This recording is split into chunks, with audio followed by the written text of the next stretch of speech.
Good evening, and I'd like to call to order the Lake Washington School Board meeting for, when is it, March 13th? It's a very important day because tomorrow is Pi Day, 314, and those of us who appreciate that. For all those math geeks among you. Yeah. With that, I'll entertain a motion to approve the agenda for tonight. So moved. Move approval of the agenda. Okay. Do we have a second? Second. Thank you. So moved by Eric, seconded by Siri.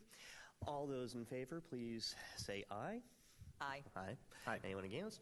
Hearing none, motion carries. So now that we're done with the beginning formalities, I understand that we have a principal to torture. So welcome. The floor is yours. Great. Welcome, Jimmy. Just real quick, Jimmy is the principal at Benjamin Franklin Elementary School. It looks like you have a big team here with you. Yes. Thank you. Okay, great. Thanks for being here tonight. You stole my first line. Wait here real quick for... There we go. Yeah, it's just coming live. You're good. So, good evening. My name is Jimmy Cho, and I'm the principal of Ben Franklin Elementary. This right here, this fine-looking gentleman is Associate Principal Ryan Scott, who serves at both Franklin and Rockwell Elementaries. So who are we? We're the Ben Franklin Eagles. We are 88 kindergartners, 104 first graders, 68 second graders, 108 third graders, 58 fourth graders, 88 fifth graders, 21 students in our Learning Center program.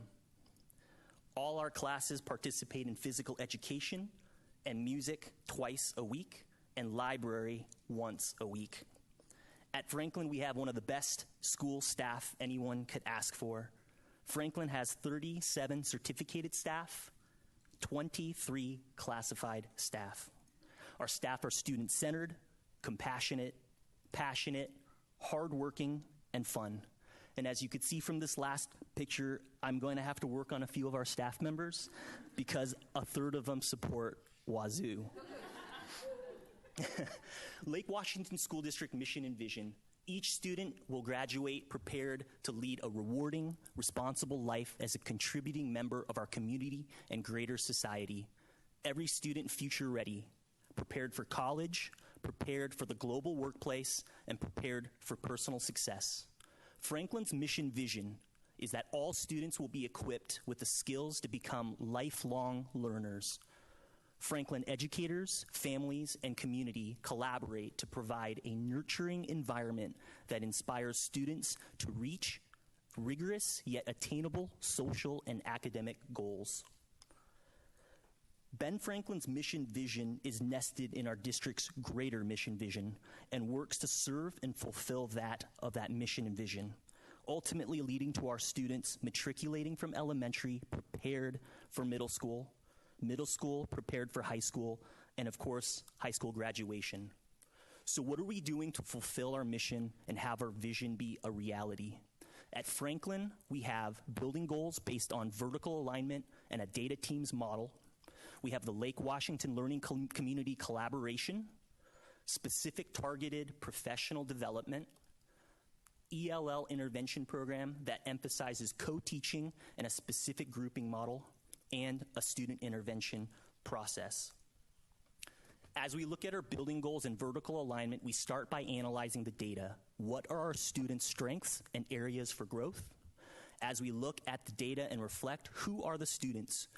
What are they working on? Where are they at? When is the timeline that we're working with them? And why does the data reflect what it does? Then we move towards setting goals. What are our next steps to meet our student needs? Our CIA is a work team that leads our curriculum, instruction, and assessment efforts at Franklin. It is one of the 3 work teams at our building and has a representative from each grade level as well as specialists. After meetings, grade levels and content specialists have their own meeting times where discussion, decisions, and collaborative work happens. As we look at the content and standard, as a result of our data, this school year, the staff decided to focus our building alignment and vertical efforts in the content area of math. We specifically looked at our claim and target areas to better understand the depth of our student needs. Our building-wide data teaming focus is math word problem solving, with the addition of an extension focus, which is being able to produce an explanation. Our assessments are aligned to and supplement our district assessments. Each team has created baseline assessments, and we conduct frequent and regular check-ins to better understand student progress and needs that inform instruction and our next steps. In order to better understand the entire scope of our K through 5 grade level band, to see instruction in action, to know what it looks and sounds like in the grade level above and below, we created a process for an in-house learning walk. A learning walk is essentially teachers observing teachers teach. CIA works with our staff to create an observation protocol for our 2-day learning walk that concluded with a Wednesday afternoon debrief, conversations between grade level teammates, conversations between K through 2, 3 through 5, and then a whole group discussion. This provided staff members with greater hands and eyes-on understanding of the work that was being discussed in our work team and PCC meetings. Our data team monitoring sessions are built into our Wednesday LEAP calendar. All certificated staff at Franklin has incorporated building vertical alignment goals as their team professional growth and evaluation goal. We have specific collaboration or PCC dates that are scheduled throughout the year where we have a whole building check-in. During our team meetings, we analyze the deconstruction of the math standard we are working on, understanding the specific skills and the specific sequence in which they need to be taught and learned. Then we create success criteria, or what we call steps to success, which is a critical part of that process. We're currently working toward creating a steps to success template spanning from kindergarten all the way through to 5th grade for math word problem solving. This, in essence, is what our vertical alignment work is. It's everyone in the school working toward the same goals and creating a building-wide process. From our professional growth and evaluation to our continuous improvement plan and working through a professional collaborative community, this is the work of vertical articulation at Franklin. We had also our 5th grade staff visit and do a learning walk at Rose Hill Middle School to understand and prepare for those needs. There was a lot of validation in the work that we're already doing and very clear next steps that we'd like to take to better prepare our students. But the feedback was very, very positive from our colleagues up at Rose Hill Middle School, and we'll continue to do that moving forward. And we'll also have our second data teaming monitoring session in April. As we look towards the end of the school year, analyzing and reflecting upon the work that's taken place, we will celebrate our accomplishments and seek to better understand our process and next steps moving forward. Our goal over the next several years is to not only continue to, but better serve our students and their individual needs. We'll do this through continued deprivatization of practices, a higher level of collaboration, and a building-wide understanding throughout our K through 5 grade band, where each teacher knows and has access to where each student is, where they need to be, how we're getting there, and what we're doing. By working together as a whole staff, we will build a greater capacity in each staff member. We'll not only give each teacher greater capacity, but the specific tools through our alignment process, a process that will continue to monitor, adjust, implement as our student needs shift and change. The Lake Washington Learning Community is in its second year of a learning community-wide collaboration process. Although collaboration has been in effect for many years, we have been more focused and intentional about bringing all 7 elementary schools together to work collaboratively. We meet 3 times per year, once in August and on each LEAP Day, hosted by different elementary schools in our learning community. I'd like to take a moment to thank Lake Washington Learning Community Director of School Support, Rick Burden, for his support in ensuring that our learning community PCCs happen. Rick has provided time, funding, and his presence at each of our meetings, as well as providing the necessary resources for our facilitator training and prep meetings. Teams of teachers and content specialists lead their respective PCC groups. The work and conversations that happen are driven 100% by teachers and specialists. Franklin teams participate in and lead PCCs. A learning community collaboration is when all certificated staff in all our 7 schools in the learning community come together to work together to support one another and our students. This is another example of the work teachers at Franklin and the LWLC are doing to support student learning. Discussing and sharing instructional, differentiation, engagement, and assessment strategies are the main focus of our PCCs.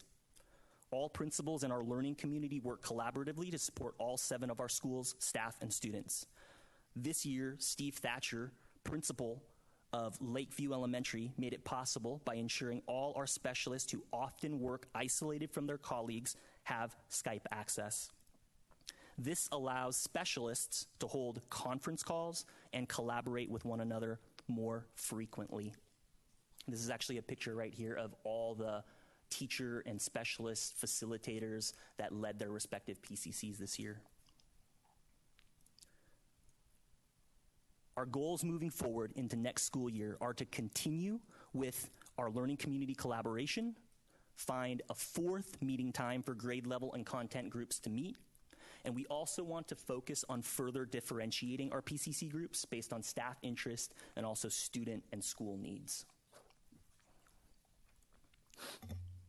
Thanks to our district and growth mindset of Franklin staff, as we highly value continued professional development and adult learning. In the beginning of each school year, our staff goes through a process of identifying growth areas. This can be through our perception data. It can be through our continuous improvement plan that reflects on student achievement, on our professional growth and evaluation that looks at student growth, and of course, personal and professional reflection. We then, as a staff, use our building decision-making model to make our decisions on our professional development moving forward. Our staff are engaged in different book studies. In the past, we've sent teachers to New York to participate in the Teachers College Writing Workshop, Wired for Reading, the Daily 5 Workshop, and most recently, we sent 21 staff members to the Growth Mindset Workshop hosted by the Lake Washington Literacy Council. Later next month, Franklin Elementary will welcome author and clinician Trudy Ludwig. Trudy will be working with Franklin students, staff, and parents in 3 separate clinics on building social skills, empathy, understanding differences, as well as information for staff and parents to utilize when working with student friendships. Adult learning has played a powerful role in continuing to better serve our students and community. As we work to ensure that all students have the proper and needs-based supports to access education, we at Franklin ensure that the correct systems and strategies are in place and utilized. We have a large increase this past school year in our number of students receiving English language services, as well as those students that qualify for intervention services.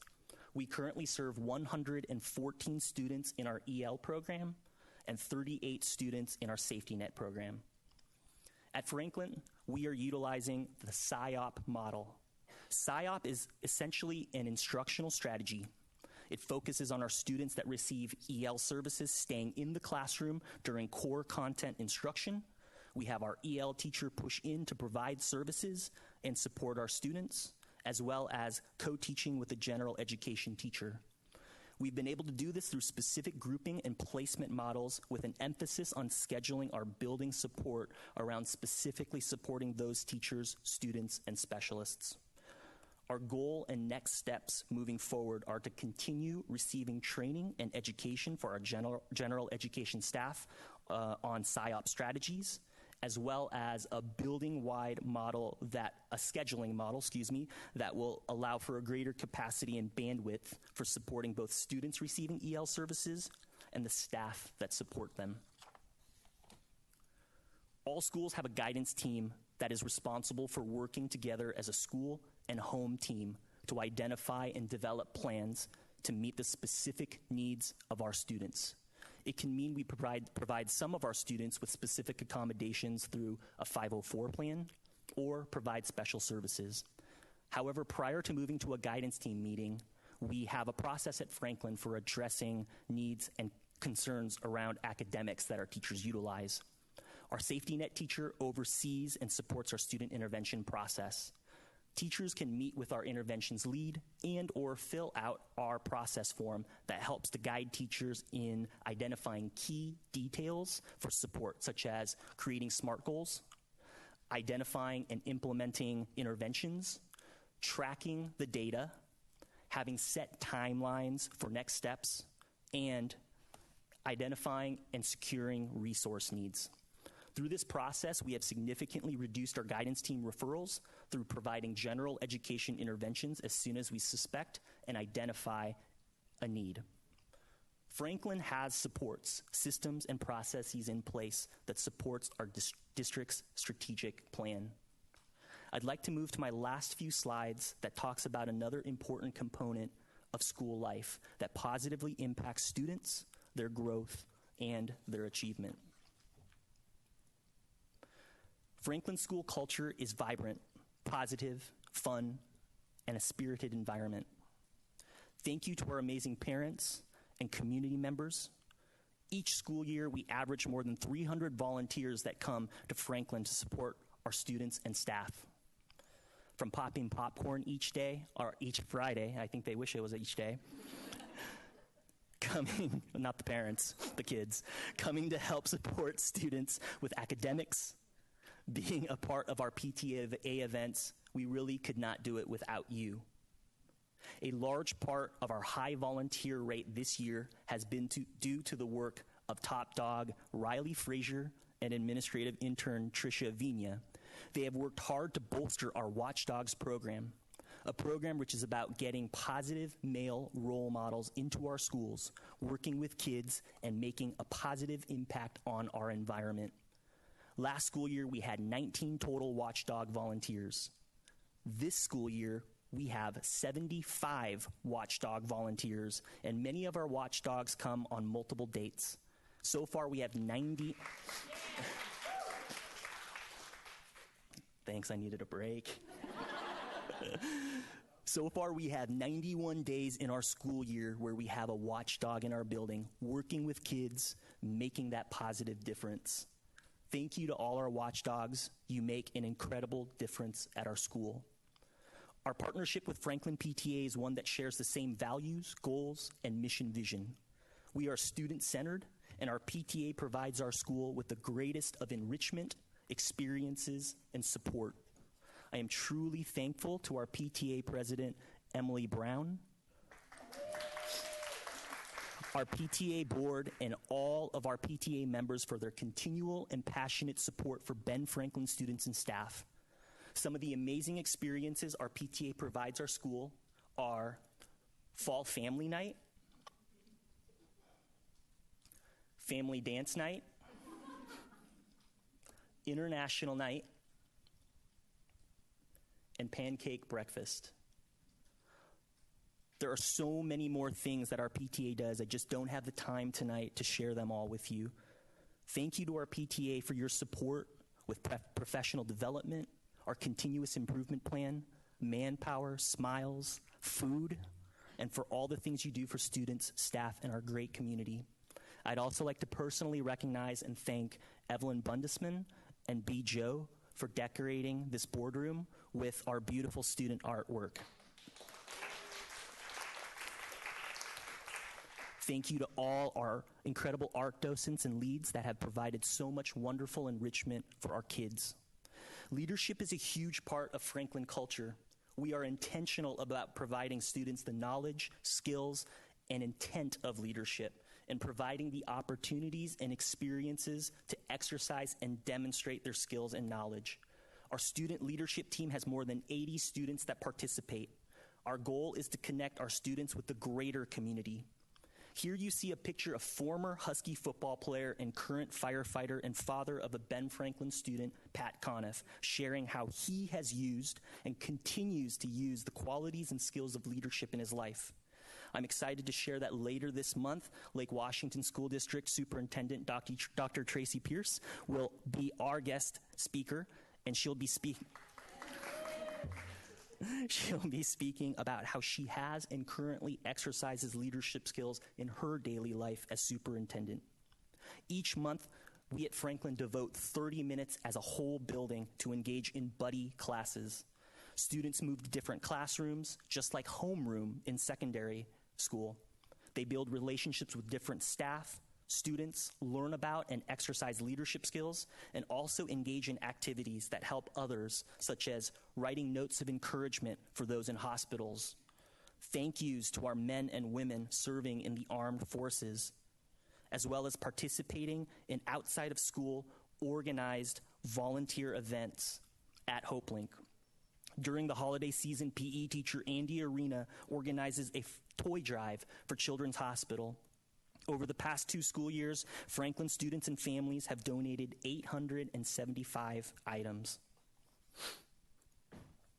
Former Franklin student and forever Franklin Sparrow, Mason Gordon, is a student that has overcome and continues to overcome adversity. Mason, at a young age, was diagnosed with a brain tumor that was deemed inoperable. I was fortunate to come to Franklin last year when Mason was a 5th grader. He's one of the most charming, charismatic, smart, and funny young men I've ever had the privilege of meeting and getting to know. Mason is a fighter and has a great, positive attitude. McTeacher Night is a night that Franklin staff puts on in support of Mason's family. This year, through the hard work of Franklin staff, the generous donations and support from Franklin families, and the incredible contribution made by McDonald's owners, we raised over $5,000 in support of Mason and his family. Ben Franklin Elementary is an amazing school filled with the best students, staff, and parents. Ben Franklin Elementary in the Lake Washington School District holds a very special place in my life. I am a former Ben Franklin Elementary Eagle. I grew up in the Lake Washington School District, graduating from Lake Washington High School. I did my student teaching at Rosa Parks Elementary and was hired the following year at Horace Mann Elementary and worked there for 7 years. I'm actually headed to Spokane tomorrow for this job hiring, but I've spoken to hundreds, possibly 1,000 teacher candidates over the past 3 years who are looking to work in the Lake Washington School District. There really isn't a question at this point that I have not been asked, but the big one is always, why Lake Washington? I can tell each candidate the same things that they probably hear at every other district that they go and talk to. For me, it's about the relationships and the level of support I have received. I can confidently tell you that as a Lake Washington student, as a student teacher, as a principal intern, and now as a principal, Lake Washington School District is about the people, about students, about our community, about trust, and about each other. Lake Washington is home for me. I want to sincerely thank our school board and Dr. Tracy Pierce for your trust and allowing me this privilege and opportunity to lead this great school and continue to be a part of this great district and to present to you all this evening. Thank you.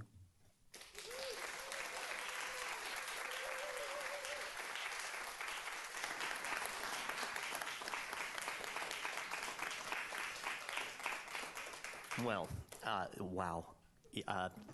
I just want to say that my favorite presentations on these school information sessions are the ones where I walk away and I know what the principal is proud of, what they are driving. You're kind of stealing thunder from the rest of the district. That was very impressive.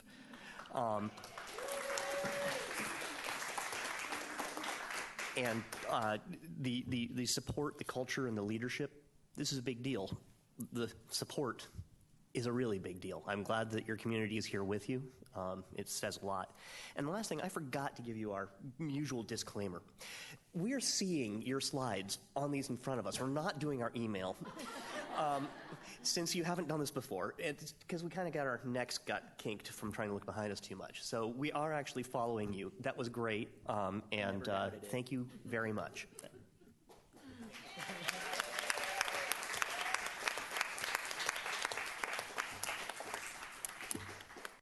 Okay, so I'm trying to wean myself from the scripts, but I haven't quite gotten there yet. I believe the next step on our agenda is is it proclamations or public comment? Proclamations. I've got a couple of proclamations, if you'll bear with me, but then we'll get to public comment. We've got no one signed up, and those of you who have a very early morning can scoot on out the door. But first, I think that actually there are probably a few teachers in the audience or other staff, classified staff who might be interested in these proclamations. So excuse me while I get my proclamation on.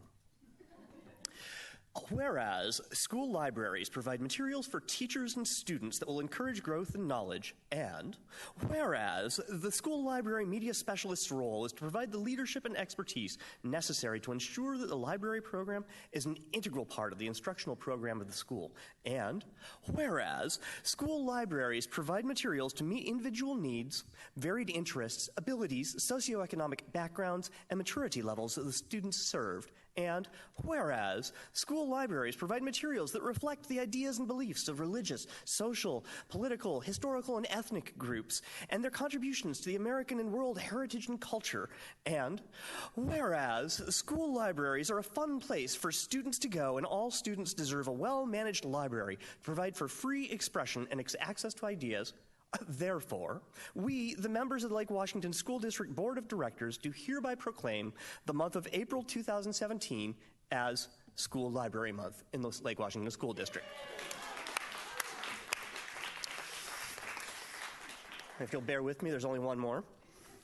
Whereas classified school employees are involved in nearly every aspect of education, including maintaining school buildings and grounds, providing secretarial and clerical assistance, preparing and serving meals, providing safe transportation, keeping school facilities clean and orderly, assisting in the classroom, providing a secure and healthy environment, and many other specialized services, and whereas classified school employees are instrumental in fulfilling the state's paramount duty to educate all children, and whereas these dedicated individuals deserve recognition and thanks for the outstanding work they are doing for the children enrolled in the Lake Washington School District, and whereas by supporting the learning environment, classified school employees are crucial partners with teachers, parents, administrators, and school boards in public schools, and whereas there are approximately 1,200 classified school employees working with and helping children in Lake Washington School District, therefore, the Board of Directors do hereby proclaim March 13th through 17th,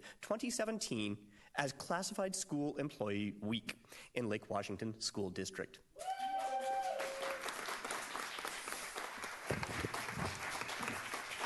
For those of you Here wanting a ends- recording of this, you'll be signing autographs out in the hallway. Actually, I've asked them to put my proclamations on a scroll. These are far too boring. Okay.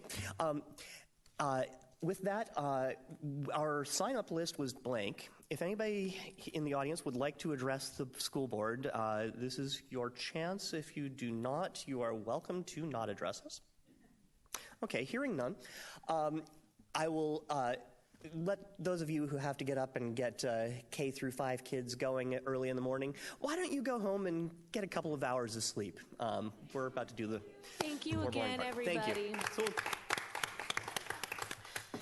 All right. So, let me see where we were in our agenda. So that was public comment. We are on to the consent agenda, and per usual, we'll pull out the donations for Tracy to... I think we have to pass out, like to move. That we that's all right. approve. Sorry. I will get the knack of these I know. things. Thank you so much for VPing so effectively. So we have could put it in to the have form of a proclamation. I will entertain a motion to approve the consent agenda. I would like to move to approve the consent agenda. There we go. I will second that motion. Thank you, Moved Eric. by Director Bleasner, seconded by Director LaLiberty. So with that, now the floor is yours for... Oh, this is what happens when you work without a script. Okay. Tracy, would you please poll the board? Eric? Yes. Chris? Yes. Mark? Yes. Siri? Yes. Okay. Now, would you please review our donations? I'm so happy to Thank you read so much. donations tonight. So we have an amazing $214,725 worth of extraordinarily generous donations tonight. $3,000 from the Lake Washington Schools Foundation to Emerson K-12 to purchase classroom supplies. $2,190 from Lake Washington Schools Foundation to Juanita Elementary to provide stipends for summer reading programs. $3,000 from the Lake Washington Schools Foundation to Juanita High School to purchase classroom equipment. $3,013 from the Elizabeth Blackwell PTSA to Blackwell Elementary to purchase 2 reader boards.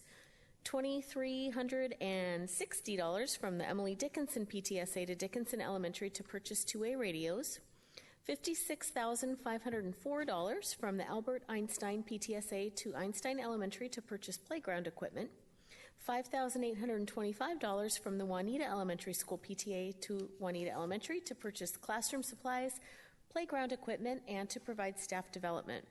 $17,072 from the Lakeview Elementary PTA to Lakeview Elementary to provide stipends for Math Olympiad, choir, newspaper, after-school club, math club, and to purchase classroom supplies. $7,525 from the Eastlake Little League to McCullough Elementary to purchase an outfield fence. $9,133 from the Samantha Smith PTSA to Smith Elementary to provide a stipend for choir and to purchase a laptop and classroom supplies. $10,796 from the Thoreau Elementary PTA to Thoreau Elementary to provide stipends for choir, outdoor ed, and safety patrol and to support continuous improvement plan. $3,125 from the Mark Twain PTSA to Mark Twain Elementary to provide classroom enrichment. $2,866 from Inglewood Middle School PTSA to Inglewood Middle to purchase a laminator and to support classroom enrichment. $2,750 from the Renaissance School PTSA to Renaissance to support extracurricular activities. $4,548 from the Eastlake Boys Basketball Booster Club to Eastlake High School to remove bleachers from the auxiliary gym. $45,221 from the Eastlake High School Choir Boosters to Eastlake High School to support the choir trip. $11,927 from the Eastlake Band and Orchestra Boosters to Eastlake High School to support the band and orchestra trip. $1,365 from Juanita Rebels Booster Club to Juanita High School to support extracurricular activities. $13,951 from Lake Washington High School Baseball Booster Club to Lake Washington High School to purchase uniforms. And finally, $8,553 from Lake Washington High School Boosters to Lake Washington High School to support extracurricular activities. So rounding up to the nearest dollar of all of these donations, it's a total of $215,725 in donations. Pretty amazing. I couldn't agree more. That's massive, and as always, a big thank you to our community for the support of our schools. We can't do it without you, and sometimes there are amazing things that are going to happen because of you. Okay, so we're on to the non-consent agenda, which I believe starts with program report. Great. So we have 2 program reports tonight, and we've kind of combined them into one presentation with 2 parts. So tonight we've got Culture in the Arts and Information and Communication Technology. And just while Matt's bringing that up, just as a reminder, we started doing these program reports this year because our end results reporting is really focused on literacy, math, and science. And while those are core content areas on our student profile, there are other content areas on our student profile that we don't do typical end results reports for.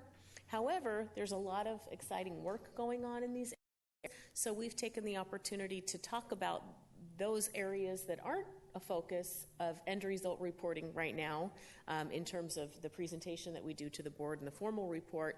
And so that's why we're doing these program reports this year. So tonight we've got Culture in the Arts and Information Communication Technology, both 2 parts on the student profile. And what these presentations give us an opportunity to do is to connect some of the areas of ER23 that aren't really included in end results reportings, as well as some of the executive limitations, particularly in our academic programs, so kind of bringing those two things together in the form of a program report. So for the first program report on culture and the arts,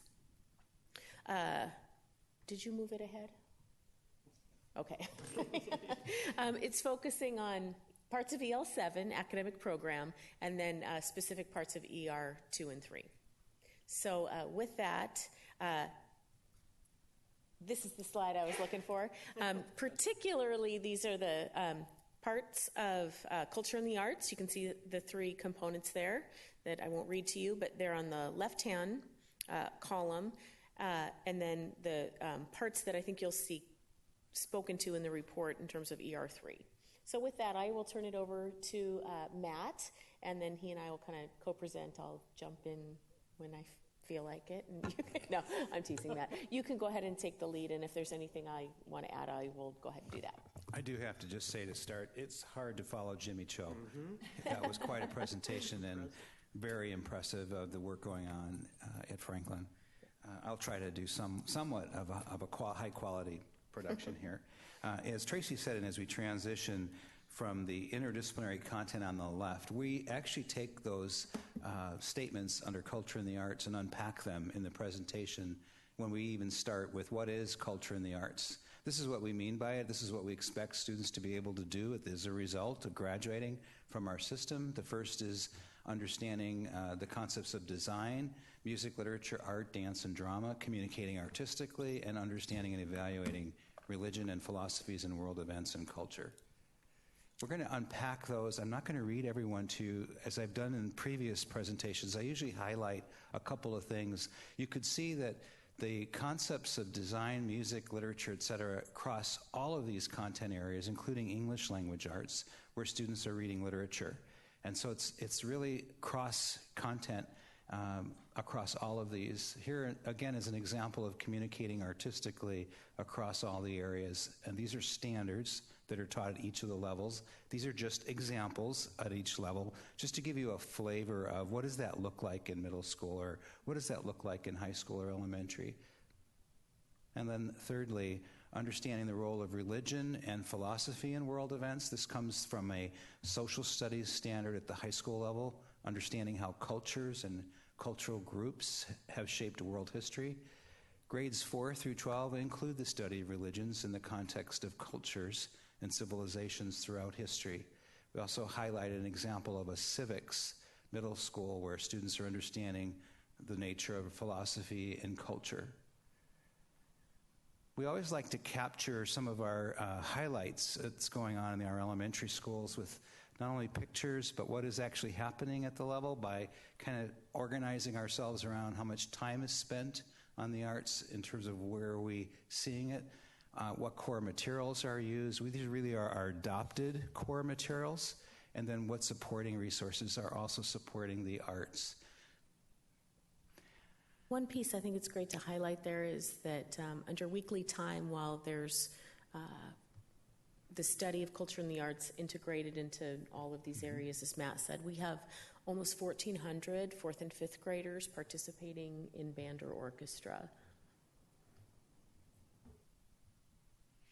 We also have elementary arts enrichment programs, as you know, at nearly all of our schools in various ways.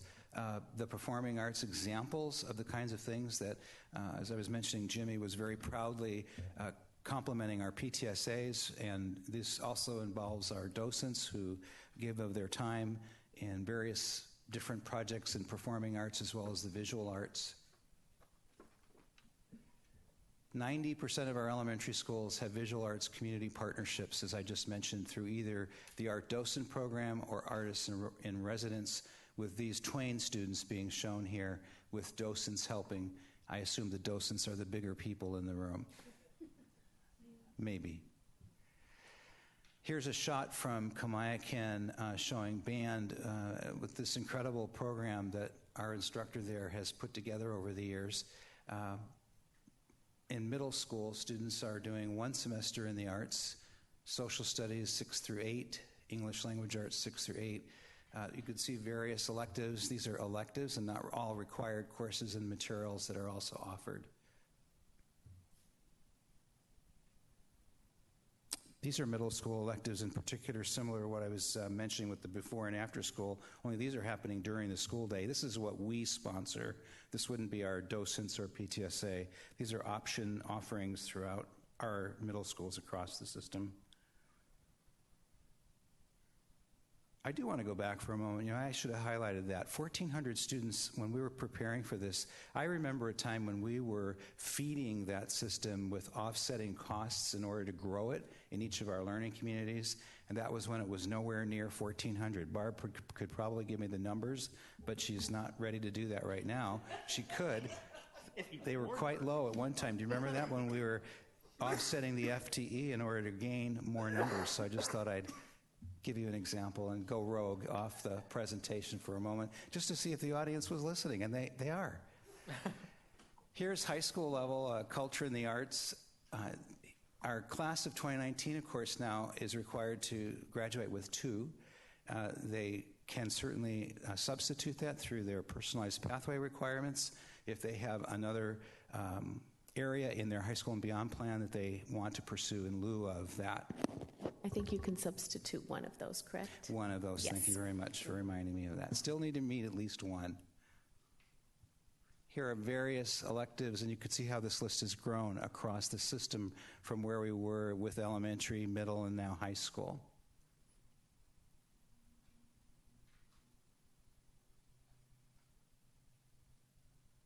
Moving right into information and communication technology, but I'm looking to, so I think you looked like you wanted to say something. I just wanted to see if the board had any questions about the first Makes sense. presentation before we move on to information communication technology. So any questions associated with culture and the arts?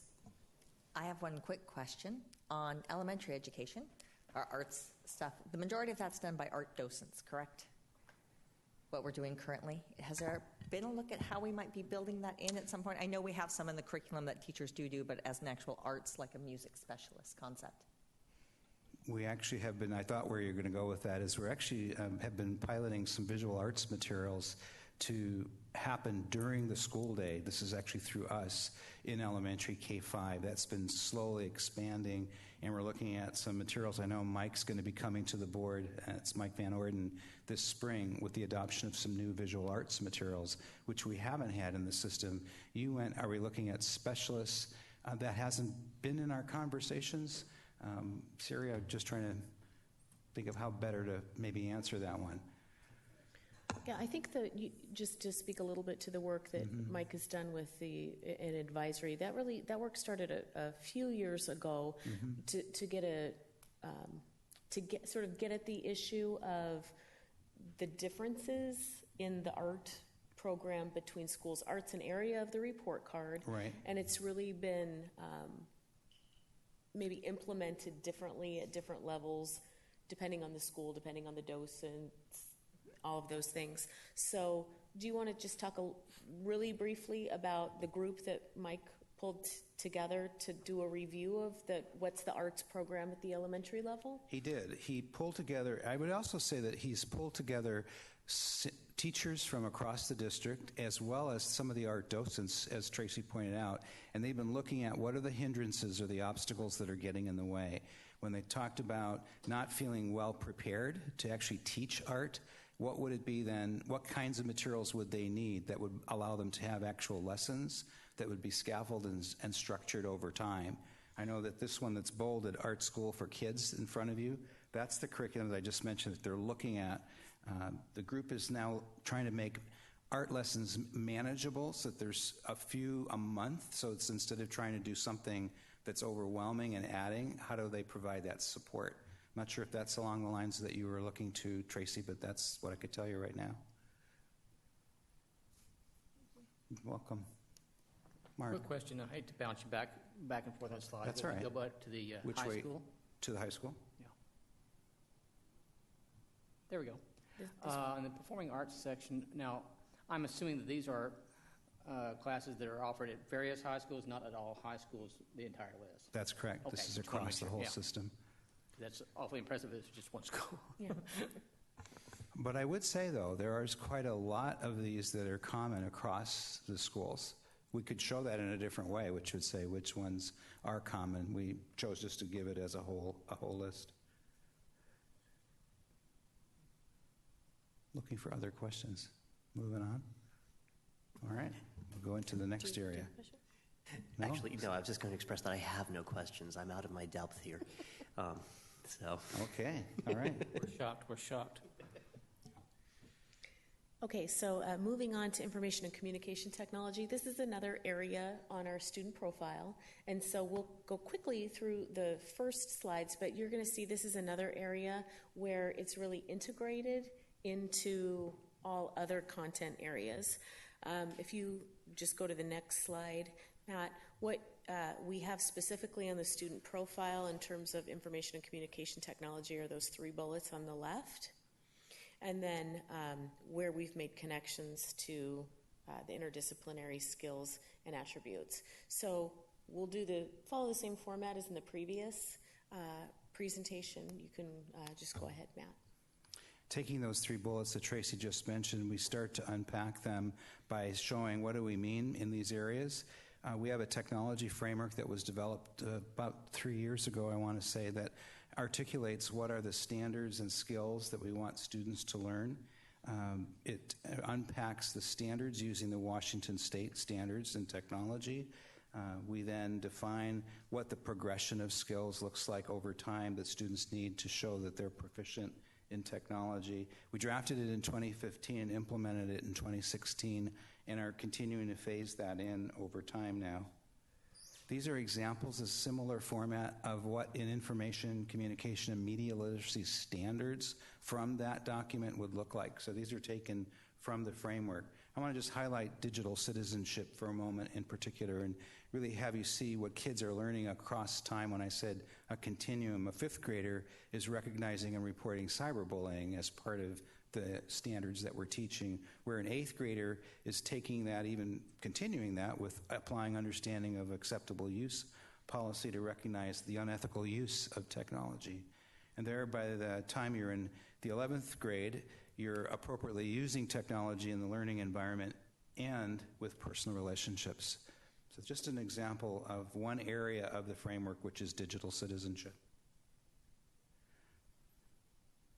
We do teach keyboarding, and we are something that I want to highlight, that it starts as at least in 3rd, 4th grade, and this is a 4th grade example, and you could see again across time, by the time they're in 10th grade, they're typing multiple page documents. With 12-point font.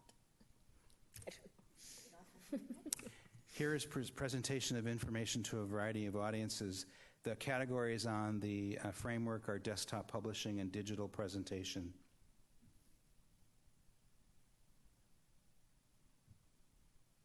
This is what it looks like in our schools, starting as early as this picture, well, not just as early, it's earlier than that in kindergarten, but this happens to be a 3rd grade classroom shot. Students are collaborating using OneNote, class notebook. Here again, as pointed out before in the previous elementary level, culture and the arts, this is primarily integrated within core content. So it isn't like there's a class that's technology class in elementary. You wouldn't see that if you were looking at the way the day is divided. It's really integrated throughout the day.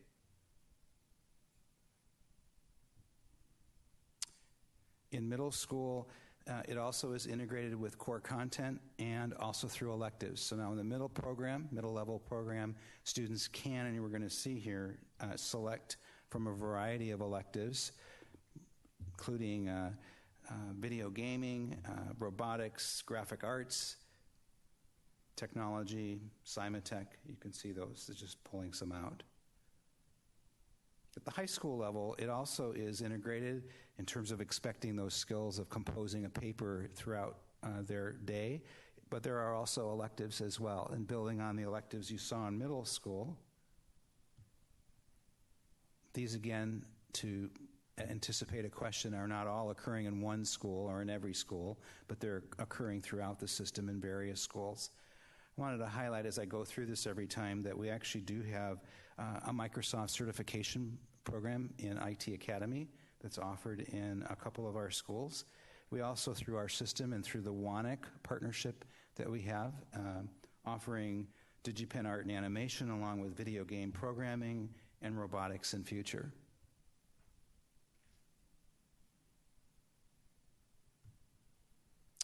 In terms of the support that we provide our schools through our Capital Tech Levy in providing mobile access for students, think of this as we also provide support through our knowledge base for integrating technology. They refer to it as KIT. It's a Haiku or a Power School Learning site, which actually has digital resources and support that people can go to 24/7. And then our professional learning, which occurs through our professional learning series and various workshops and webinars. To give you kind of a snapshot of the MOUSE program, our target audience here is teachers and administrators, enabling them to have more sense of confidence in the ability to use technology with students, and is using the technology skills continuum that I mentioned and gave examples.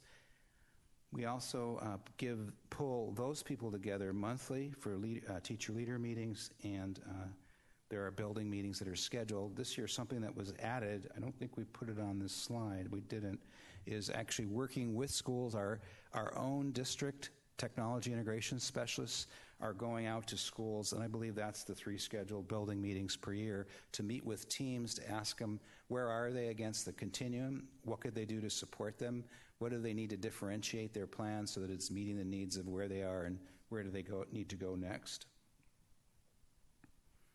I mentioned that knowledge base, or KIT, which takes the technology framework, the skills continuum, and the standards, and provides resources online through the Power School Learning site. In addition, I wanted to highlight that we are using our leap time on one of our all-day leaps to provide at least 7 hours. And I would say all of our schools, through an agreement with our principals, are spending more time than just 7 hours on instructional technology throughout the year. We have one that's dedicated, we're using our Capital Tech Levy funds to fund that particular leap day. I just don't want to give the impression that it's only 7 hours. When I first look at that, it looks like a pretty measly amount of time, but they're actually spending a lot more than that. We did a spin-off after doing the guide for teachers to develop one co-jointly that would accompany the technology framework to help parents understand what do we mean by technology in our schools, what does it look like. There's applications of learning in there, there's standards and skills, and student-teacher-parent communication. Just to give some data on how we're doing with monitoring the impact. So this is like, well, how do we know it's making a difference? We ask ourselves that question. Percent of teachers who agreed or strongly agreed, and I believe this came from last year's survey that was pulled off of our staff survey. I have support for my implementation of the skills continuum. 78% said that. I understand the process of implementing them. 70%. I think that's pretty impressive, and the reason I say that is that was last year, and 16 was the first year of implementation. So it was piloted in 2015. So there's some pretty strong feelings of support for that continuum, and it's in its second sort of full year right now that it started in 15, 16. To what extent are you using, then the question was, Haiku as a platform? And you can see over time, our elementary and middle and high school, as I look at that, we are starting to see a bit of a rise in elementary. It's pretty stable when I look at the percent of teachers across time between the 3 years, yet quite high in middle and high school. I think that we're trying to continue to support our elementary teachers to see relevant use in using that. We offered 56 technology integration classes this year, 542 total participants, and they may be participating in more than one across time. And some examples, now these would be besides leap time that are being offered where teachers can sign up for these classes.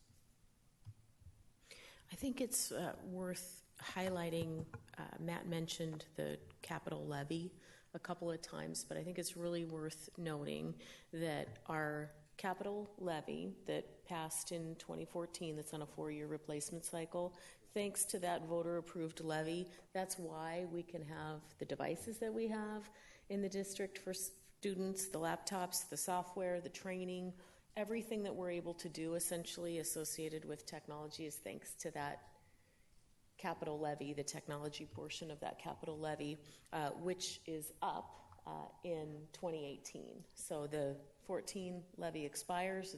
They're on a 4-year cycle. So that next levy cycle comes up here in February of 2018.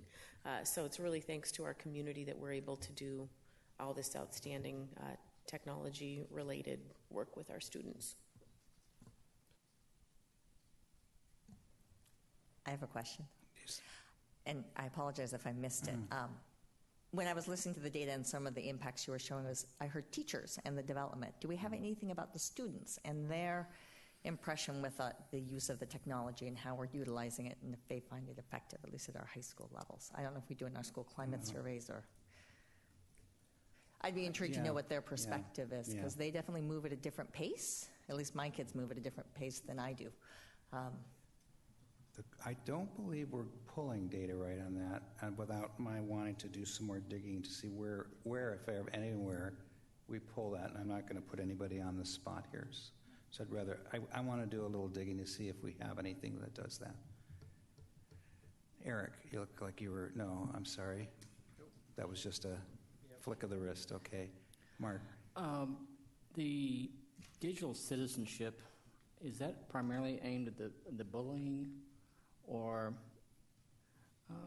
I'm wondering, as we looked at the information and communications media and media literacy, and it seemed like the bullying came in under this area, are we also trying to look at detection by a discerning student as he or she is researching a paper as to what's real information and what's disinformation? Yes. Okay. What I would say is if I go back to the acceptable use acceptable use policy, what we're really looking at is what is the ethical and appropriate use of technology in the broadest umbrella terms, which includes cheating or copying or not using technology the correct way, or what is the dangers of hacking into systems. It's really much broader than just, I would say, cyberbullying, and incorporates all of that. Can you scroll back to those Sure. to those slides?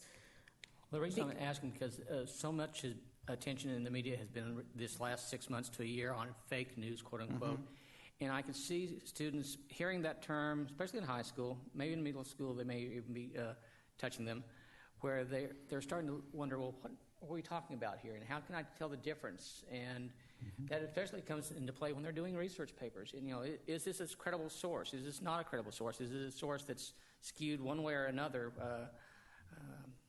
From either politically or from a scientific, different school of thought, that sort of thing. And I would answer, Mark, I mean this sincerely, yes, yes, and yes to all of those points that you've raised, because that is exactly what they're learning through the acceptable use policy. Because I remember just a few years back, my older son in high school, basically the only off limits as far as doing for a research paper was no use of Wikipedia.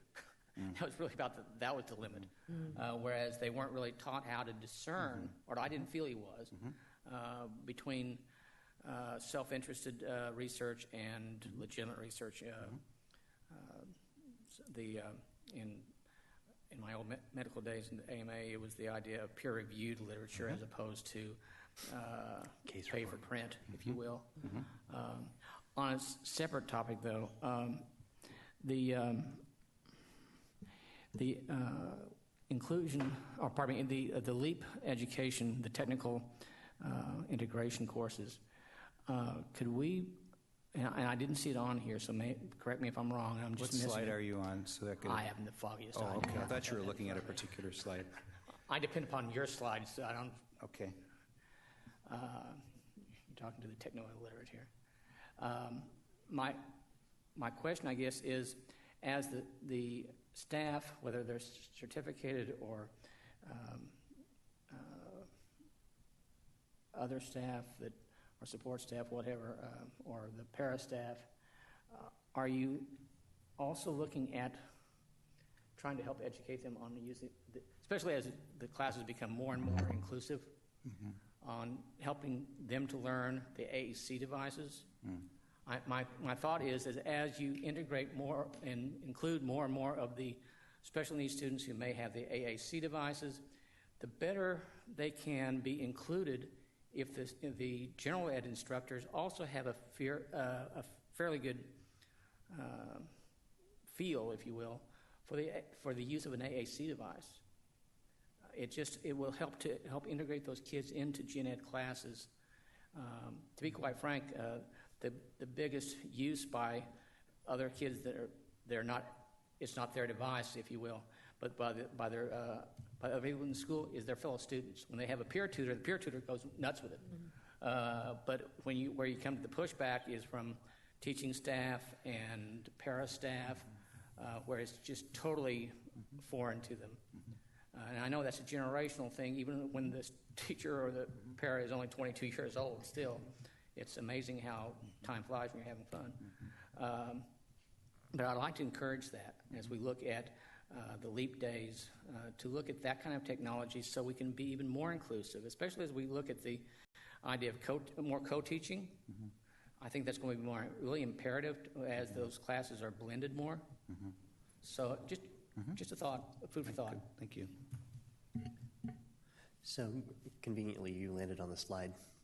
I wanted to follow up on it. I'm thrilled by the options that are available to our students. It's broadly, the pieces are all there. The one thing that 2 weekends ago, the rest of the real world has their 3-on-3 tournaments. There are 3-on-3 tournaments. Right now it's March and people care about round balls going through round hoops. I had the pleasure, basketball, that's the one. Anyway, 2 weekends ago, I had the pleasure of sitting in a gym down in Auburn with 1,000 just roaring crowd playing 3-on-3 robot basketball. And it was spectacular. And what was magnificent about it is that we've got one of our local high schools has put together a FIRST robotics team. The thing there are spectacular teachers and there are spectacular teachers. Well, the guy who has driven this thing into existence is spectacular. Unfortunately, his spouse, who has he's a captain teacher, had got a job somewhere on the other coast. So he's about to move, and I really don't want to see this fall by the wayside. It's kind of like we've got one school that's gotten a football team going, and we either grow or it dies without the leadership. He's got an understudy, but at the district level, what was amazing to me is looking at the facility that they were doing this in. There's only one building in our entire district that would have been big enough for this tournament, and that's the field house up at Juanita. It was incredible. And anyway, it's something that this stuff is fantastic. There's one more layer. I guess I'm always going to be wanting just that little bit more, but it's an opportunity for us to build something that the engagement of those kids with that robot blew my mind, and the engagement with the other teams. I mean, whoever's putting these games together, I usually think of robot death wars. It was 3 versus 3. You had to play teams, you had strategy. It was a whole nother layer to it. Wasn't just demolish the other guy's robot. And anyway, it's an incredible program that I've never seen in person before. I've heard about through the grapevine, but having seen it, I'm a convert. If there's any way that we can, even if we can get in touch with the FIRST people and just host one rather than having teams built, bringing it locally, it would be amazing for people to see this happen. We do have FIRST Robotics, and there's a whole set of what's the word I'm looking for? They're either co-curricular or extracurricular events and competitions that happen that we didn't capture here at all, and that's a good example. And there are a lot of other examples as well. So just to say, we didn't actually get all of the whole world of what's happening in our schools kind of included into the conversation. But point taken on the, wanting to make sure that we're supporting and helping foster those things. Well said. Some of that happens through CTE, and then some, so yes. As we look at these electives that you got, and it's impressive, but we're looking at applications of technology into engineering. We're looking at it into various other technologies, if you will, with the exception perhaps the closest you come to journalism is digital photography. It would be great to see, rather than having journalism and information as an extracurricular, to see that integrated into the curriculum. It seems to me we're missing something because it's the writing aspect of this is major, and to make it broader to more students, I would love to see that ability. I think it's a crying shame that the kids are having to choose that as or not an elective, but as an extracurricular activity, and it's not during the day, because the ability to reason, the ability to determine facts versus fiction, that comes into play heavily in that. And I'd love to be able to see this blended with our English programs and to develop next generation's information disseminators.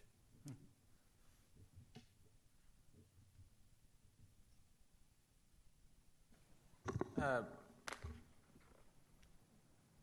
have a question on I guess, the support that we have for these, the technical support that we have for these different in-classroom technologies that we use. I guess my first question is would assume that that any tech support that we have is provided at the district level, not at the building level. Is that right? It's both. Is it both? And I'm asking about both for hardware and for the different applications that we're using. And then, because I often find, as somebody who uses technology in the workplace, that one of the biggest impediments to its adoption is frustration caused by early issues or even infrequent issues. And right, and so I think it's really neat to have all these things, but it's important that we're able to execute them, and it's important that people who are trying to use them are able to adopt them. So I would just be curious about how we are evaluating the effectiveness of some of these technologies and our ability to provide timely technical support for them. I don't expect an answer, but I would be curious to hear about that later. Yeah, most of the technology operations pieces come into play in EL11. What's the number? I'm blanking on the number, but it's the 14. Thank you, Janine. And we can, follow up sooner than that as well to provide some information. The effectiveness of these technologies. Absolutely. Yeah, totally. You're absolutely right. To Eric's point, one of the places where I find the glitches, or I've found the glitches, is when, especially in AAC, I'm sorry I have to go back to it, but a lot of the AAC devices are Apple-based as opposed to Microsoft-based. And that's where we have our biggest stumbling block, is being able to support the teachers when they have a device that is Apple-based, and waiting week upon week upon week upon week for just a patch cord. So it's that kind of minutia, and I realize that's really in the weeds, but when they do have an area that is only Apple and it's rare, I realize, or if it's only Microsoft, whatever, it's the idea of being able to make sure that those students and those teachers get as much support as the ones that are in the main flow of things. And on that piece, just one thing, and we can follow up on that as well. We have added to the assistive tech this past year support and process, because some of the specialized pieces obviously are sort of fall under assistive tech. So we have added recently in some of that area to help ensure that support is there. I know you have. I was just adding what it really kind of comes into place when what Eric was bringing up. Yeah. That it's amazing how when it gets very specific, that's where the difficulties get. Absolutely, yeah.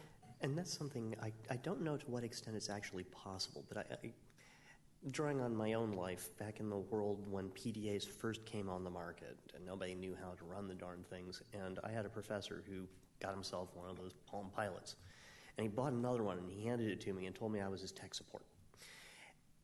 The other kids in many ways for AACs are a resource where I don't know if there's a way we can, establish clubs for them to help with the SPED technologies, because those kids are going to take to it like fish to water.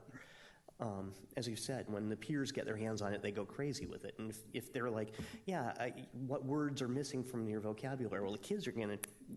So anyway, I don't know how to do that in any formal way, but it's definitely something where there's a possibility. It might be the idea of creating DECA programs, to be quite frank, that are not only tech-oriented, but education support-oriented, if you will. We came across a similar problem when all of a sudden we moved up to the 24 credits, and all of a sudden you were seeing a lot of the student assistants, if you will, teaching assistants disappearing because all of a sudden they couldn't get credit, and there was only so many hours they could jam in, and that was losing that. Yeah. Anyway, thank you, Matt. Thank you. Any other? No, thank you. Okay. Before we go any further, I need to go back to the top of the agenda. Director Bernard is absent for very good reason. She's at home in quarantine, not getting the rest of us ill. And I blame my own Dayquil dosage for entirely forgetting that part of the agenda. But getting back to your regularly scheduled program, I believe we have a SOUPS report? We do, and Janine is going to help here because it's focused on facilities. So we want to update you on where we are with Building on Success, which is our program of building new schools, thanks to the passage of our bond in April of 16. So we're going to give you and give the community an update on 2016 bond projects. Great, thank you. So we have been coming back periodically to you to give some progress reports on the bond projects. As you know, we have 8 projects, and they're scattered throughout the district. You can see them here on this map that we were approved in the April 2016 bond, and there's been a lot of work going on these projects. This project shows the original schedule with one minor modification, which I will tell you about, and then it also shows where we are today. So you can see that we've got 5 projects that are just either completing design or just about at the end of design, and then 3 projects that are in just the beginning stages of design. The one major change from the schedule that we originally published on this is Juanita High School. So we shared some information with you about some options that we had been working on in looking at the Juanita High School project. Here's just an overview of the information that we shared with the community when the project to rebuild and enlarge Juanita High was passed on the bond measure. And I just want to really give credit to Forrest and his team. They have been working really hard. Juanita High is a very complex project, and we've known that all along, and there's been a lot of different looks at how to best do this project. They just continue digging on that process, and so we've come up with a scenario that I'm going to share with you that was shared with the community to some very positive feedback. And so the schedule change here, as reflected, is that the project will open 1 year earlier than we had originally planned. In the work that Forrest and his team did, they really took to heart the feedback that we received from the community, and knowing that the things that we really heard about were about the temporary housing plan, which was originally full portables, and then there was concerns about the theater, and a number of things about program adjacencies. So the change that was presented at the meeting, there was a meeting that was held on March 1st, and we had about 130 people there, which was excellent. In addition, we had a staff meeting prior week to that, and about 100 staff members also got to get the information about the planning. So the changes are, instead of the full relocation plan, a phased plan. And I'm going to walk you through the phases quickly. That minimizes the number of portables. We made a decision on the theater, that the theater would include 420 seats, so that's comparable to the size of the theater at Lake Washington High School, and then a number of kind of issues with adjacency in terms of where programs were. So again, that feedback was taken into account and revised plans were shared. So this is the original. And you can see here there's lots of portables out on the field. That was the original plan. And we are now no longer planning to do a full relocation plan. So just kind of walking through how the project will unfold. This summer, you can see that kind of red shaded area here. Will be, demolition will occur this summer on parts of the office and the main building, so kind of in the red area. That's between the pool and the academic building. The greenhouse and some of the covered walkways will also be demolished, and then there'll be portables that are set up in that area. The other work that will be happening this summer will be, of course, making sure that there's a plan about having the construction, staved off for kids and safe access and traffic patterns for the students. Then during the school year, in that area where the part of the existing building is being torn down, there'll be construction of a new part of the building right there between the pool and the existing building. You can see that, and it grows over time. Then the summer of 2018, the theater and there's demolition of the theater and some of the additional classrooms. There'll be some traffic flow, parking changes, more portables, and then, of course, continuing with ensuring we've got safe walkways and separation for students. During the 18-19 school year, then we'll continue to build the three-story wings. You can see up here, this is a continuation of the building. And then in the summer of 19, the remaining part of the building, so in this phase, in this process, some of the old building is used, particularly like the commons, the kitchen, those stay. And then in this summer, the rest of the building is demolished, and some of the portables are removed, parking lots are worked on, and then in the fall of, this is 2019, sorry, then there'll be additional construction, so kind of this white area here will be worked on, and then summer of 2020, additional remaining portables removed, tennis courts will be worked on, restored, and then finally, in the fall of 2020, the building will be completed and additional site work. So in this process, as we're building phases of it, staff will be able to use some of the existing building, move into parts of the building as it's open, and that will prevent us from having to do the full relocation plan that we originally thought, and also have the project done 1 year earlier. So this is what it will look like when it's completed. So you can see the existing building, or the academic building, and then the fields. One of the other benefits of this is that the fields will not then be needed to house portables, so they'll be available through this process. And just some renderings of the school and the look. And overall, again, the meetings we've had completed, and then because of the demolition starting this summer, we are working and directly with City of Kirkland in permitting the demolition pieces. For each of the projects, we're going to be doing what we're calling a good neighbor meeting. So we'll be meeting with adjacent neighbors to talk about phasing, construction, traffic, those kinds of things. And then we've got, of course, groundbreaking, and then portables and some of the demolition this summer. So that's kind of what's coming up in the next short window. Yeah. It says there's an upcoming Good Neighbor meeting. Is that I gather that has not been scheduled, though? There's no date. I don't think it's not scheduled yet. Great. Then when that is scheduled, that'll be in board briefs, right? Sure. Thanks. Okay.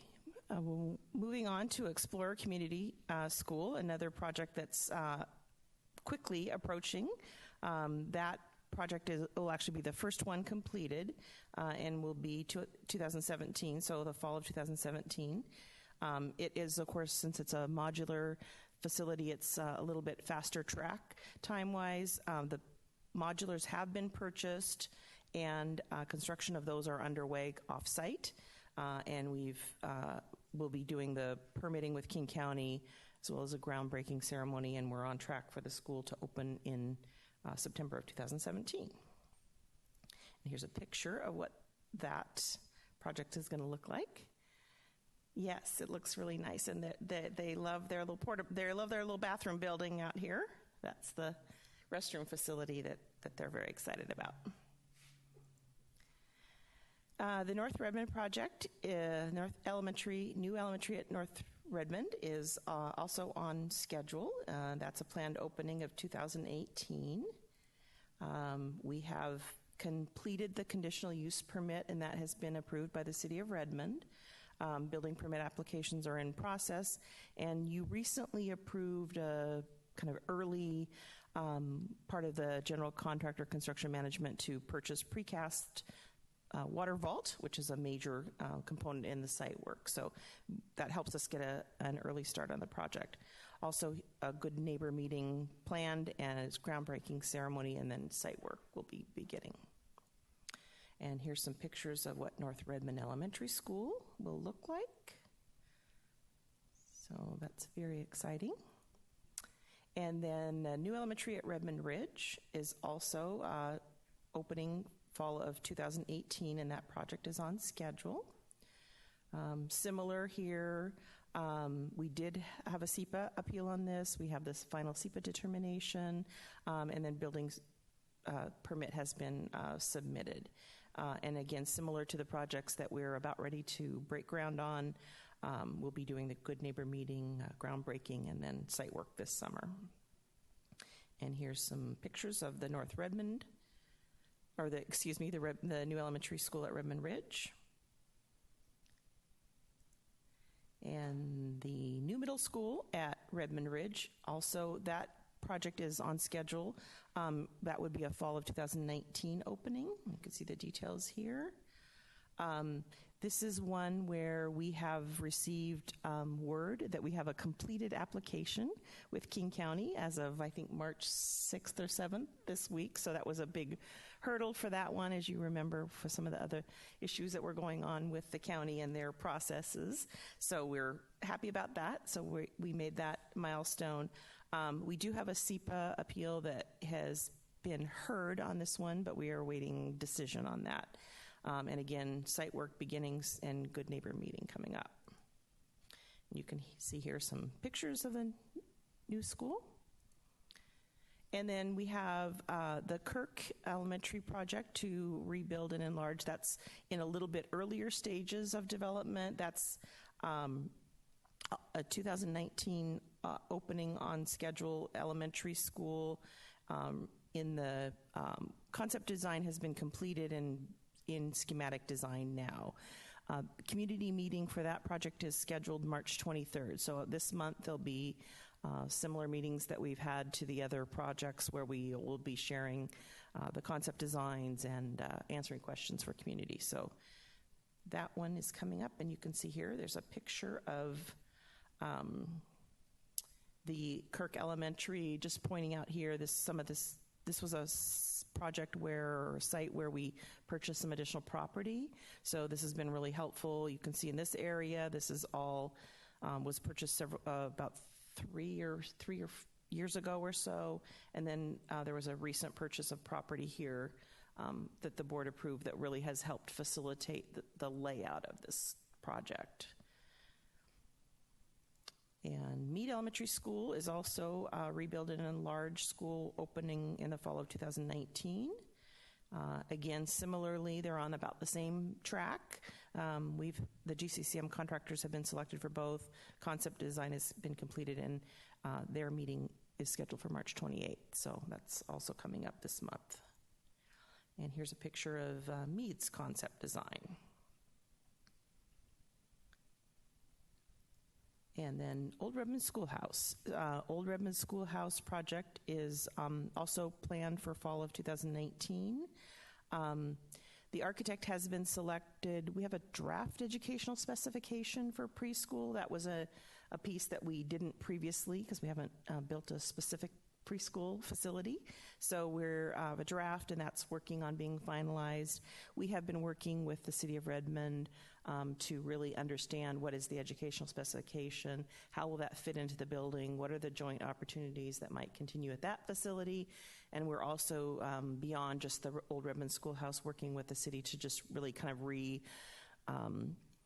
recharge, rekindle, evaluate our partnership with them. We've had a joint use agreement with them, but it's fairly dated, and we've done some things with Kirkland in terms of opportunities for more joint development. So they're very interested in that kind of the model that we've done with Kirkland. So we've been working with them on updating the interlocal agreement and looking at opportunities throughout the district, not just at Old Redmond Schoolhouse, but definitely at Old Redmond Schoolhouse as well. I did want to point out that we've got some great information on the website. So I've got a snapshot here of the Building on Success page. And if this launches, I did want to just go to it and show you, particularly for any of the folks listening who might have not been able to go to the Juanita High School meeting.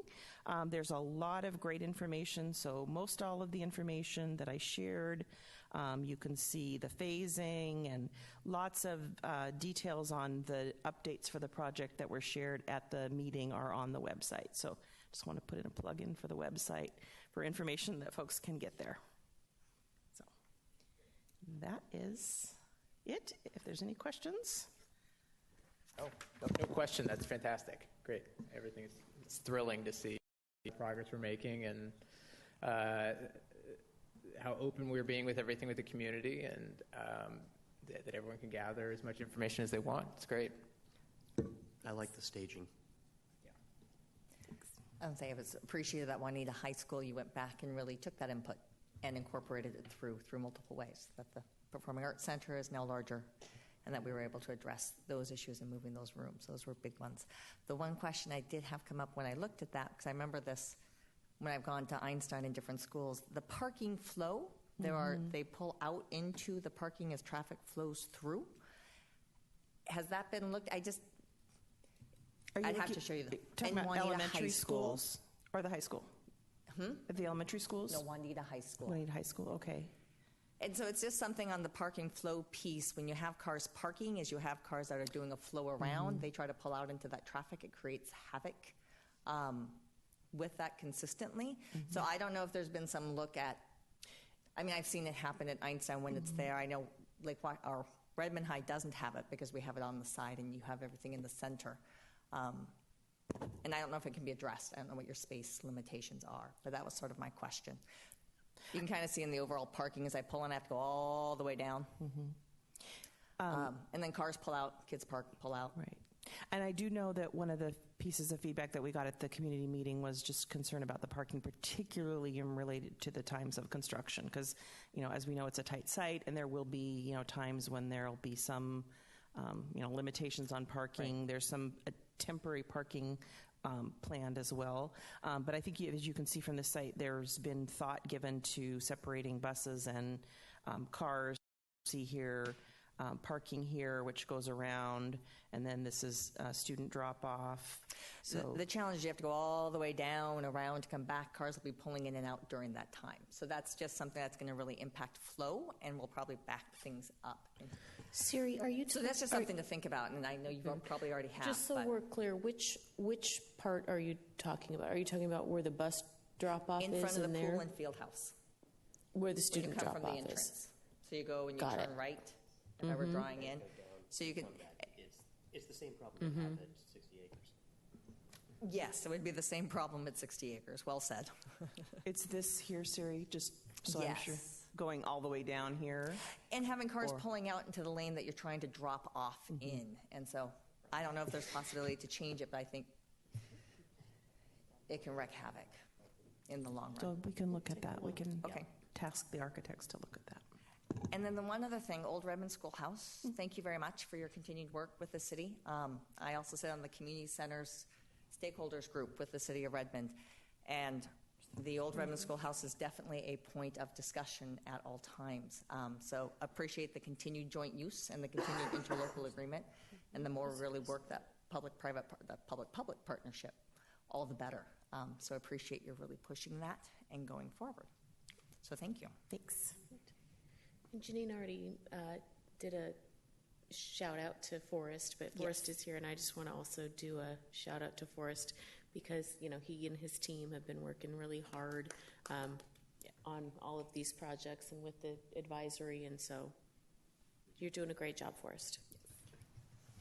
Just want to give you a heads up. There are some good rumors coming in out of the Redmond Ridge area. They keep seeing facility-type trucks and service trucks parked near the site, and all the neighbors going, oh boy, it's getting started already. Well, I think it's just somebody parking nearby, but thought I'd let you know in case somebody starts calling in and asking.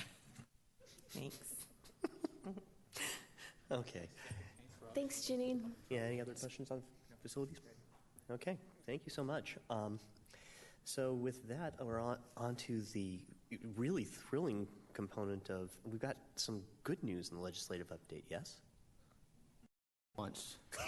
I'm always seem to be the bearer of bad tidings, but lo and behold, of course, after I had just finished writing a column for the Currents publication on talking about the levee cliff and had handed it in on time, the state Senate stuck it in my ear.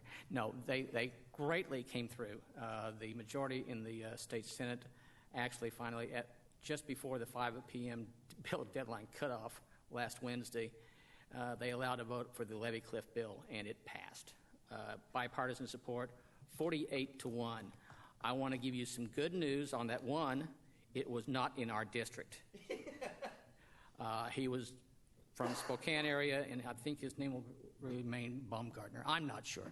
Anyway, but he wasn't our area. That the good news is it delays the levee cliff for 17-18. Don't have to worry about it, 17-18. The bad news is there's still a cliff they haven't figured out what the devil to do with the following year. And hopefully that will get addressed as they try and address the entire mishmash. It's an idea of the more they work together, the better off we are. And hopefully this development is a good sign or good foreboding, hopefully, for the rest of the session. I'm not that encouraged because it is 2/3 finished already. Keep in mind that the more they hear from you as parents, the more they hear from you as PTSA members, leaders, but especially the rank and file parents of students, and the impact that them kicking this can down the road every few weeks and forgetting the lessons they learned in kindergarten of working well and playing with others, that the worse our students are going to have it, the students all over the state. And so I really ask you to reach out to your legislators, tell them the impact it's going to have on your kids, whether they're in kindergarten or high school. It's important because they hear from you, because they hear from us as much as possible, but probably more than they want to. But they really need to hear from parents on a grand scale. If I can just add a few things. I was able to attend the 45th and the 48th town halls that were, with our representatives were there. The topics consistently that were coming out, education funding, McCleary. Very happy that the levy lid delay occurred, but that the work now still stays, and that's what's going forward. So our work is sort of ahead and sort of laying out those component pieces, the model, the funding, and so that's where we can start helping to provide some of that information and impacts of decisions that can impact us. Two key areas are flexibility with local levy funds. And so that's going to be a big component that's discussed at this point, so we need to be speaking to as part of our legislative agenda, was working with local levy and local levy flexibility, ensuring that there's still that capacity, because as we know, as we learned about our highly capable program this evening and the extent of the expansion that occurs, a lot of our levy dollars, I believe, some of those do help to pay for those things because the state does not fund that component. So this gives us our capacity to do local. So this will be our piece to be able to speak to. So I would encourage that piece. There's also a school construction bill that has made it out of the Senate and is now in the House in the Capitals Committee, which is not shifting the allocation yet as to the square footage, which is also on our legislative priorities. However, it is setting up the Citizens Advisory Committee with some slightly different rules and strengthening that. It has strengthened the kindergarten classroom grant process and extending it, as well as the small rural grant. So it's sort of hitting some of the key little issues with the goal of being able to address the bigger allocation issue next year. So it actually is a very solid, so I encourage you to, I'll send you what the bill number is in which to support that piece to look at. That does apply directly to our legislative priorities. Okay. For once, the Ledge update has some good news in it, and hopefully we'll continue getting pieces out of that over they've closed the introduction of bills now. So now it's just finessing everything that's in there and getting votes on stuff, It's the right? closing of the introduction of bills. It's to the point now where they have only, I think it's like 40 days left. And 39 to wait and then 1 to get them all. 40 days and 40 nights brings about other sorts of horrors that I remember, but it's not a lot of time. Yeah. Especially when you have people at such diverse points of view. Yeah. The good thing is there are the 8 key points that the legislators who are now meeting and holding those discussions again. So that's a great valid component of being able to do it. Our Senator, Dina Rossi, is one of those individuals. Okay. So that gives us an opportunity. Great. So that's a beneficial component. There's also if a bill is necessary to implement the budget, even though it could be gone, it can always get pulled back in under different components. So some of the things that don't look like they're going on can get pulled in different ways. All right. Well, thank you. So with that, we're on to the section where I usually condense this. Board follow-up. Any items that we wanted to follow up on from previous conversations? Future agenda items, things that we haven't already got on the agenda? Debrief. How did we do this evening? I think we did just great, given the kickoff we got from Mr. Cho. Board member comments. I was going to say, usually this is series cue to pipe up with something, but you're uncharacteristically... Well, there's Eastside Pathways, which is the collective impact model that Bellevue has been involved with for the last 4 or 5 years, actually, at this point, which is looking at how do you collectively impact the educational success of your whole community and ensure that kids are prepared cradle to career and involves all your community components. I've been involved with Eastside Pathways for a while, attending some of their collectives. Haven't been quite as involved, but I'm now, through my other hat at HopeLink, I'll be sitting on the Data Council. In addition, Lake Washington has been working to partner more extensively, and so has been having quite a few staff. And so now is the piece of working with our cities and talking about and trying to build that collective impact back into Lake Washington and into our area. So starting to bring all those players to the table through this means. So it's a great opportunity. So just wanted to put that out for you all to be aware. Okay. Any other? Okay, so our next board meeting is actually this weekend. It's the extended study session where we head over to Sleeping Lady and spend a couple of days deep in the weeds of policy and governance and all the fun bits that are the school board. It is an open meeting. The public is welcome if they want to come and sit in, except for the executive session, which is Friday night. But the next meeting locally is April 24th at 5 p.m. We'll be holding a study session on the boundary process for some of the new buildings that are going up, how we're going to reapportion students going to the new schools as opposed to going to existing schools. We'll also, that'll be held in the Hughes room next door. And then at 7 o'clock, we'll have a regular board meeting, which 7 o'clock, those are the ones when we have public comment, yes? So April 24th, we will have another opportunity for public comment. And that pretty much wraps up tonight. So I will entertain a motion to adjourn. I move to adjourn. Second. Moved from Director Bleasner, second from Director LaLiberty. All those in favor say aye. Aye. Motion carries. This meeting is adjourned.